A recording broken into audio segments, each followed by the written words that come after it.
Hey, and a happy, very happy Fantasy Baseball Monday. I'm excited. It's that time of year. The lockout nightmare is over. Baseball's coming up in about 10 days from now. Can't wait.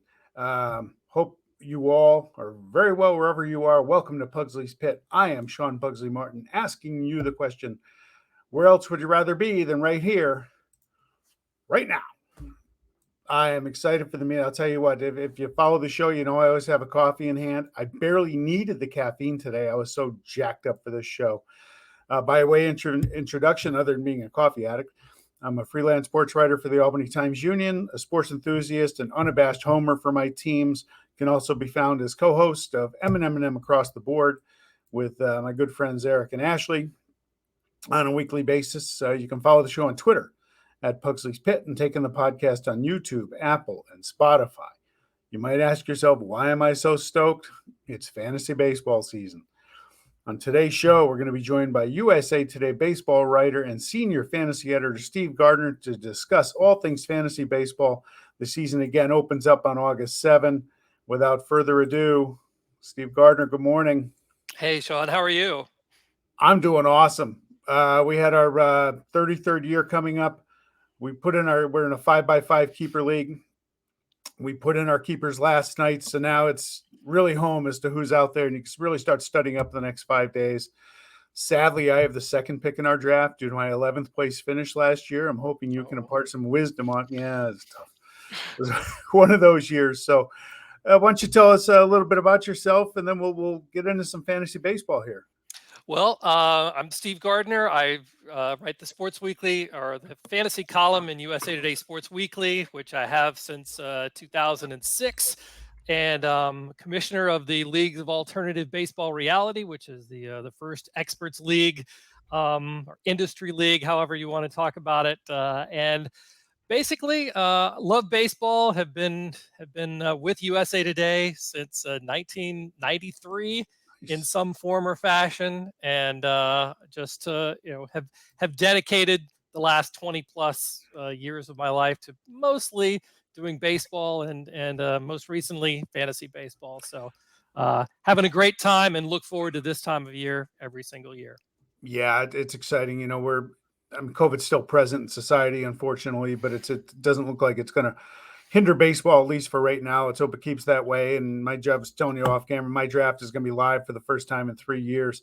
What I love about fantasy baseball, I'm a fantasy football guy. I don't love it as much as baseball. I like it, but baseball's every day for 6 months. You can get up and look at your stats and the trades and all that stuff.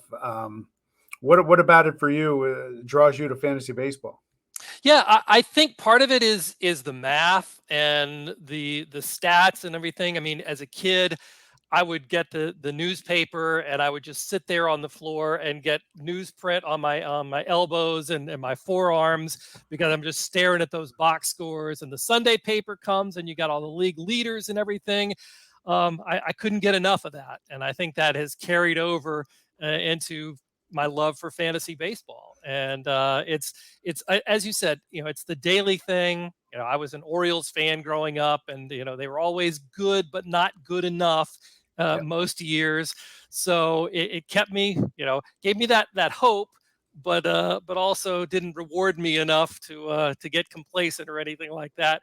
And I love the game. I love the strategy, and I love the numbers. So makes perfect sense to me. Yeah, I was the same way with the newspapers. I get the sporting news every week, and they'd have all the boxes, study them. Maybe that's why I do accounting for my daytime work. So, okay, let's go right to the season.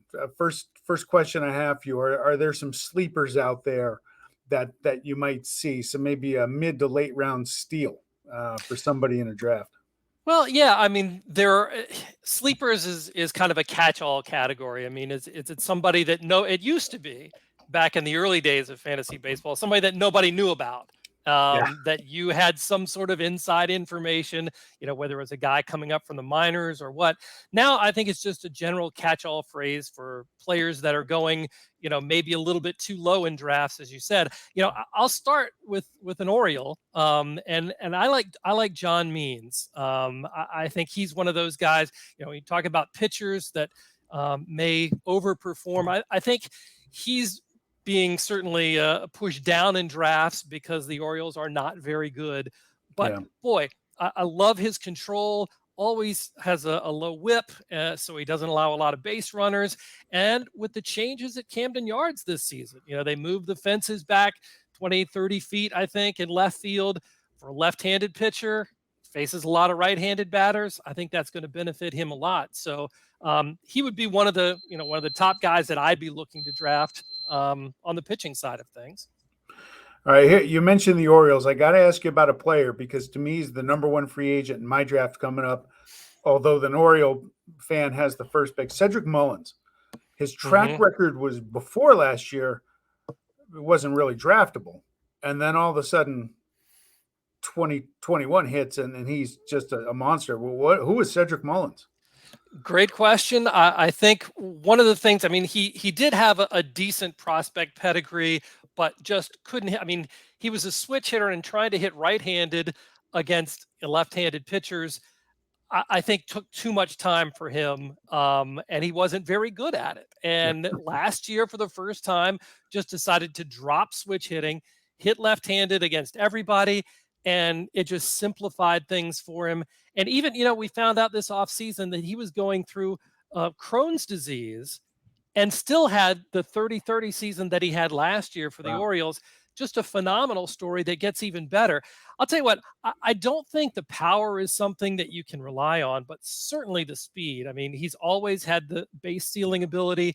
And, if you get him, definitely count on the stolen bases and whatever offensive production you get from him.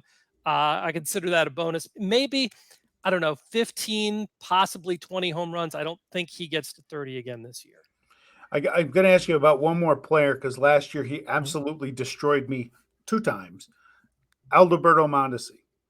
Yeah, he's like a drug. You get a taste and you just can't get enough. Last year in the offseason, right before our draft, I traded him straight up for Bo Bichette. Ooh.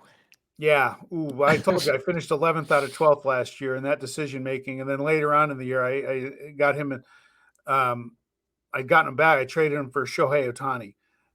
Double ooh again. That's why I finished 11th. What do you make of Mondesi this year? He has trouble staying healthy. Yeah, that's the big key there.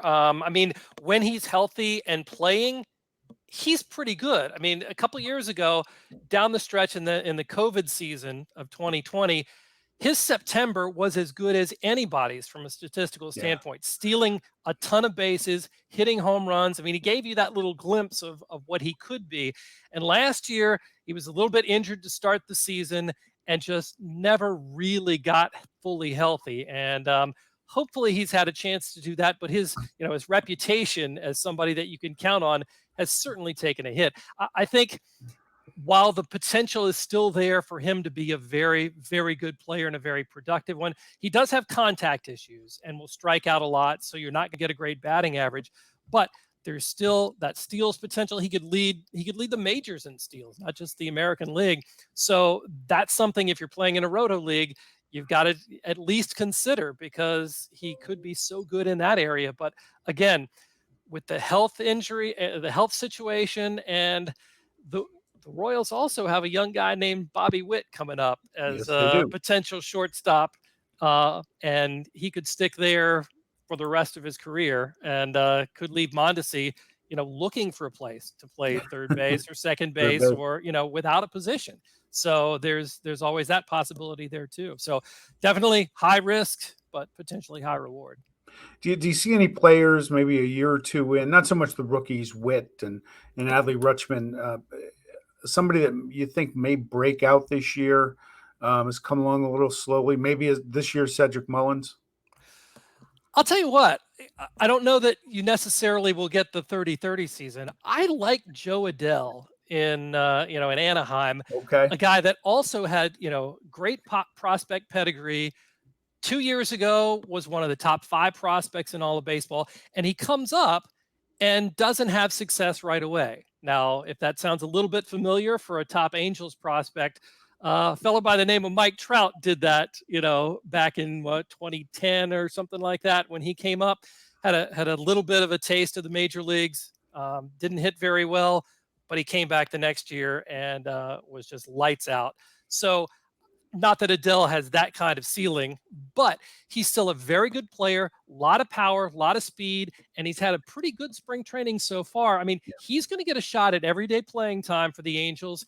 And I think, he's got that breakout potential. And had he not maybe debuted in 2020 and last year spent some time in the minors before seeing, a stint in the majors, if he's just stayed in the minors that whole time and comes up at age 23 or whatever he is, we'd be raving about him because of the skills. And I think this may be the year that, having a taste of major league, experience, he could put it all or at least start putting it all together.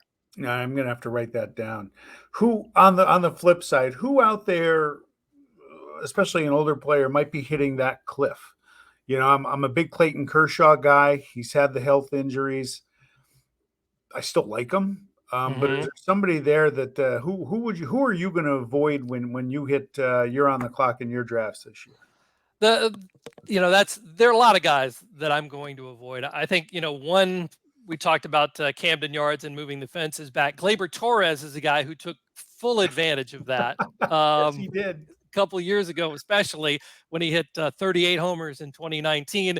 Probably it felt like half of them came in Camden Yards. So I think Torres the power doesn't seem like it's coming back, and it's a good thing for the Yankees if they can move him off of shortstop, which appears that they will do, because the defensive problems seem to carry over offensively for him. So Gleyber Torres is somebody I'm kind of fading. And I'll tell you another one, Sean. Robbie Ray, your Cy Young Award winner from last year in the American League. I've been a guy who has, been a fan of Robbie Ray's because of his fantastic strikeout rate. Yes. Which even when he was bad, he still was able to get a lot of strikeouts last year, put it all together, somehow amazingly found his control and turned into a Cy Young Award pitcher.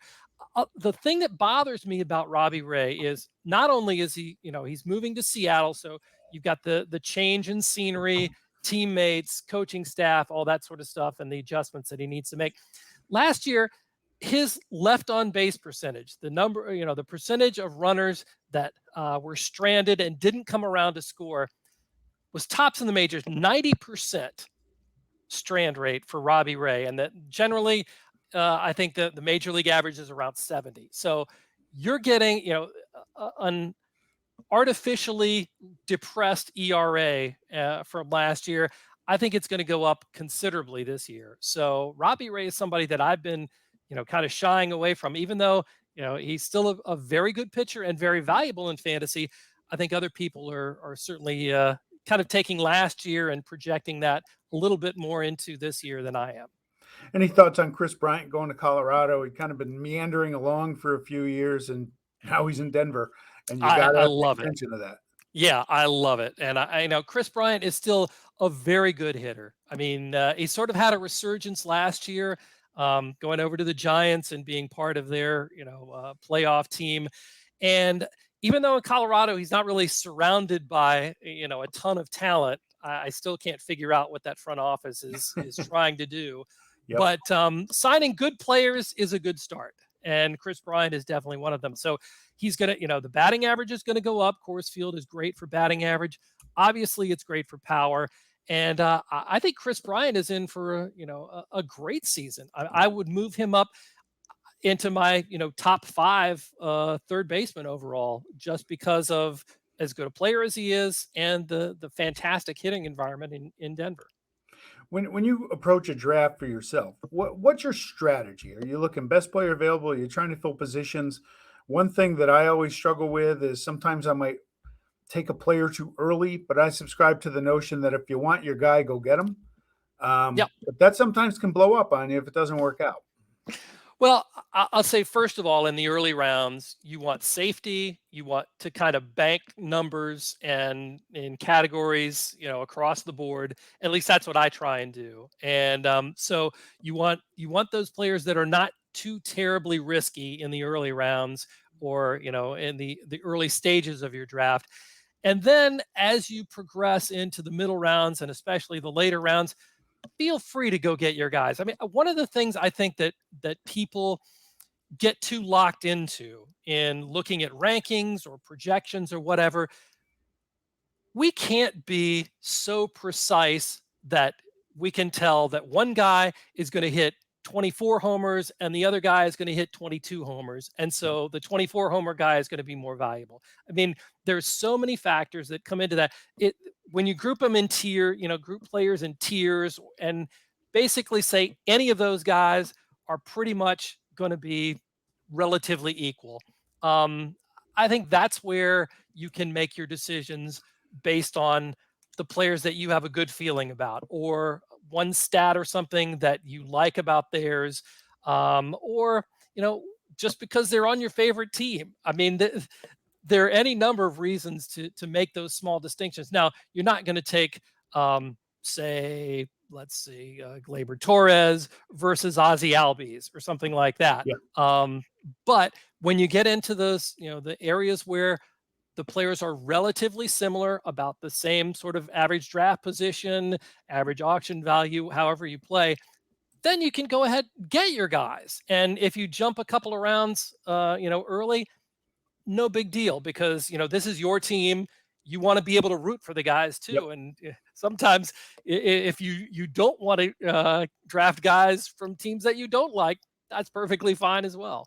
Yeah, I don't draft Astros. Carlos Correa, even though he's not there anymore, will never be on my team. I'm the Hmm. same way in fantasy football. I'm a big Raider fan. I don't take anybody from any other AFC West teams. I don't care how badly I need them. That's just how I roll. That's why I don't win too often. But um, what's your experience in leagues? What's your preferred league? I said before, I'm in a 5x5 keeper league. We have net wins, net steals, net saves. What league do you prefer?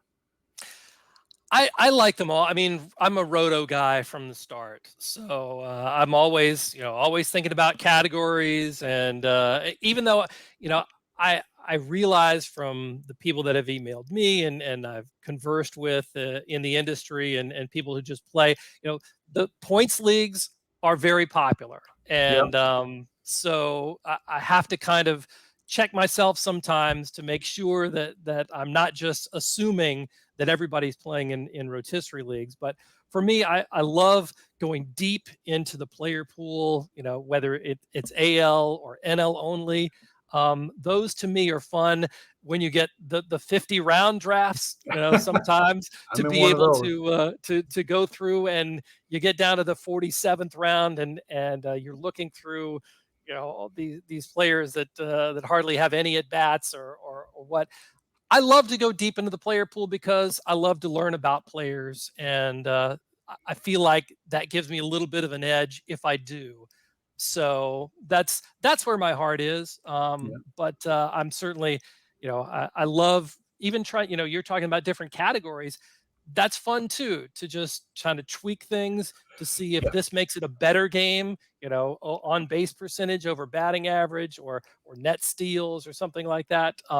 It's fun to experiment too, to find out how those changes might impact strategy. I got to ask you about my A's. I mean, Yeah. it's been a tough couple weeks. I was overjoyed when the lockout ended, and then reality set in. What do you make of the situation there and the ownership and what they're doing? I mean, they doubled ticket prices this year. That was the maybe the most puzzling thing of all. I mean, are they just trying to alienate fans so that they can move somewhere else? That's what I think. It seems like that's the only answer. I mean, not only do you treat your fans that way, but you take away some of their favorite players and trade them. And I get, the standard company line that Billy Bean has done this many times before, and he knows what he's doing, and it's just a rebuild, and then we'll be better later. But still, the climate now in baseball, after just having gone through the lockout and all of the issues surrounding that, to where it seems like there still is a problem with teams not trying, tanking, call it what you will, but just being content to take in extra money from, that they share through for all the clubs, and MLB shares with all 30 teams, and win, on the record keeping books, rather than necessarily focus on winning on the field. And I think that's probably what's most upsetting to A's fans and Yeah. fans of the Pirates and fans of the Marlins and other teams as well. Yeah, you got 3 teams, their payrolls in the 30 million range. Pirates, Cleveland, and Baltimore. And for All the right. A's, I've had people on the show the last few weeks talking about the stadium issue. Are they going to go to Howard Terminal? One group wants them to stay on site.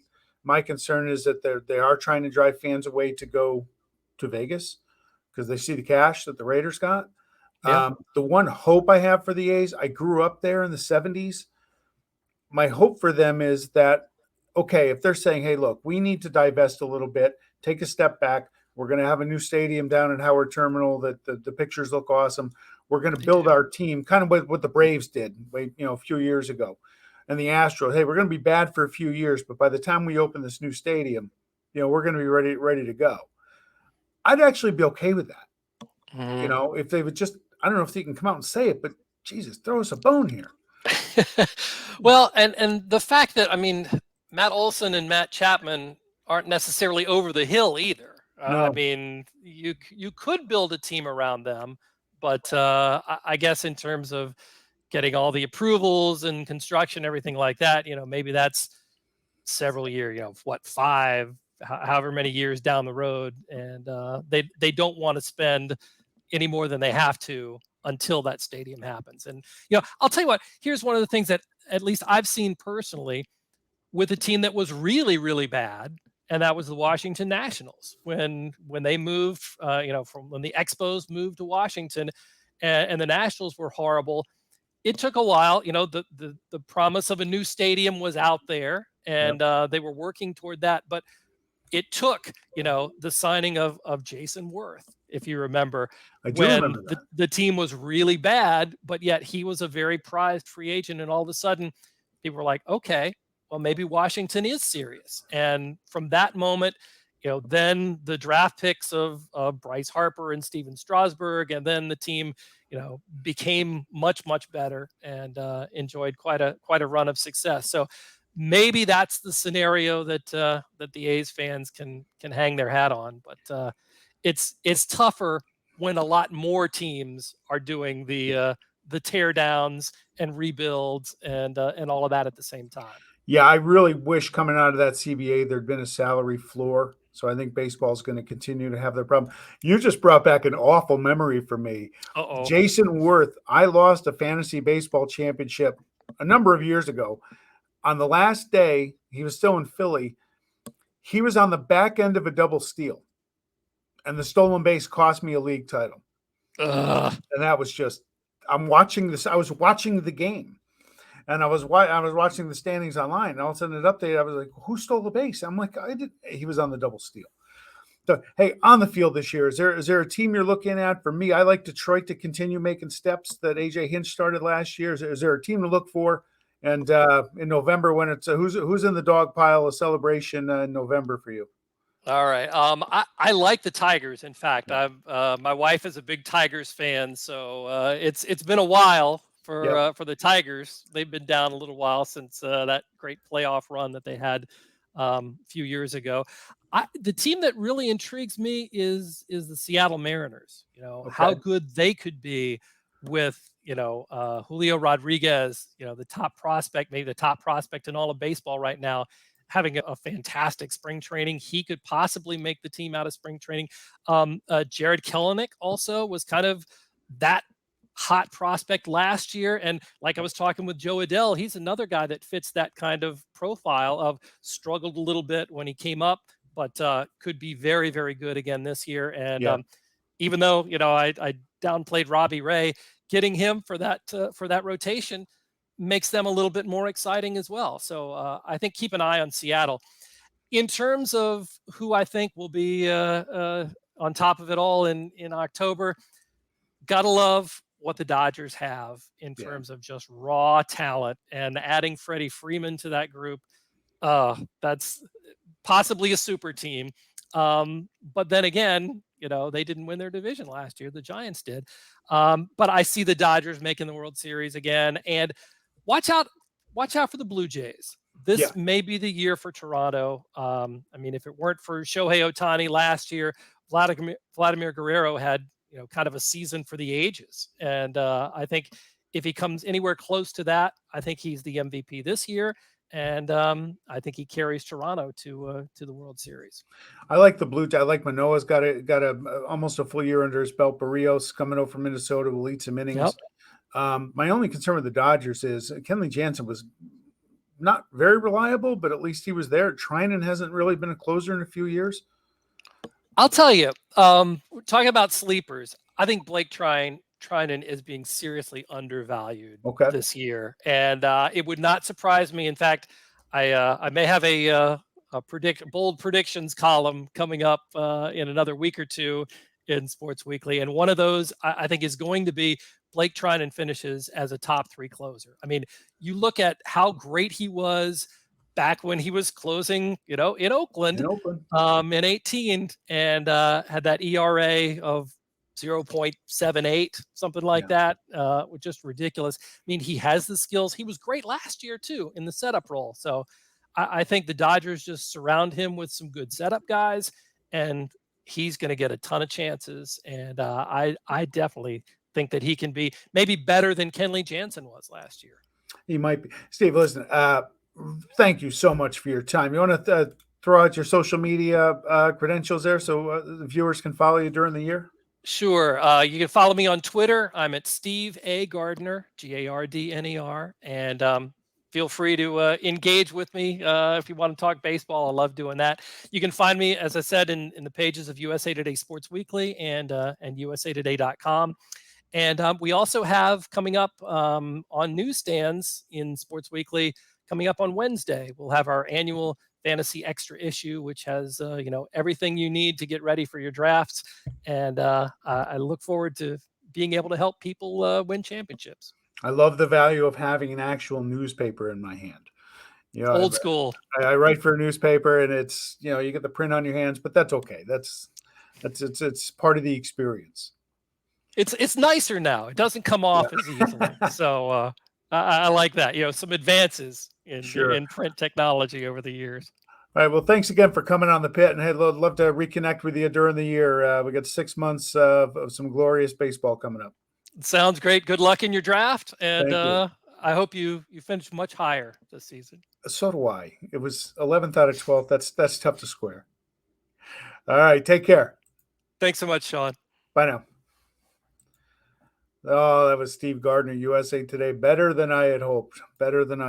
Really enjoyed that, and I'm going to be all over that publication when it comes out on Wednesday. Hey, a few things before we get to the My World segment. Final four.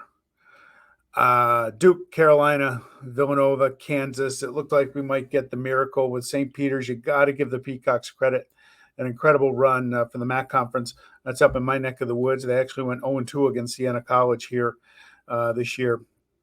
But they really got it going, and good for them. Now, I'm not going to lie to you, I was happy that dream ended yesterday being a Tar Heel fan. Duke, Carolina in the Final Four never happened. Maybe it was just destiny in Coach K's last year.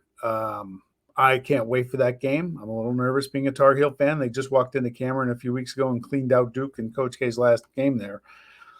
So Duke's going to have a chip on their shoulder trying to get a little revenge. But go Carolina Blue. Let's hope. In the other game, Villanova's missing Justin Moore, torn Achilles. That's going to be tough. I don't know how deep they were to begin with. Kansas, I think they've kind of been under the radar. I'm not sure how good they are, but here they are. Bill Self knows how to get there. I think it's going to be Carolina and Kansas for the national title next week. We'll give you that prediction next week as part of our big baseball show, but we'll throw in the NCAA National Championship. Now to my world. As said to Steve, 33rd Fantasy Baseball League draft for me. Some of my closest friends are brothers to mine. We started this league years ago. Some buddies of mine from college. We've added a few over the years, had a little bit of turnover, but not much. Probably over half the league's been in this thing for over 24, 25 years. Great guys. Looking forward to it. A live draft. Always fun. You get great stories. And I get a little message to all those other 11 owners. Boys, here's the hardware. Nerd alert, but there's the hardware, boys. We're coming for number 4. All right. Now, also, one other announcement. M&M across the board with Ashley Miller and Eric McDowell and myself. We are coming live this Wednesday from the Van Patten Golf Club in Clifton Park, New York at 6 o'clock. You can find that show at Twitter at MMMATB1 and also on YouTube through the Gozilla Media outlets, same one you see Pugsley's Pit on. So give us a gander and throw us some notes, some comments. We'll be interacting with our viewers not only there at the golf club. They're going to have raffles and different specials and things going on, but also throw us a comment on Twitter and YouTube, and we can, if you have any questions, certainly answer that. And as always, at this time, the shameless plug, my book. There you go, Dear Liam and Noah, Letters from Daddy, a book that I wrote to my boys about a year and a half ago through COVID. Just different life experience for myself, and maybe what the boys can learn from their father, good and bad decisions, and hopefully they can not make some of the bad things and do some of the good things. So on that note, we will see you all next week. Looking forward to our MLB season preview next week. Can't wait. Have a wonderful, wonderful week, and we will see you all soon. Have a great day.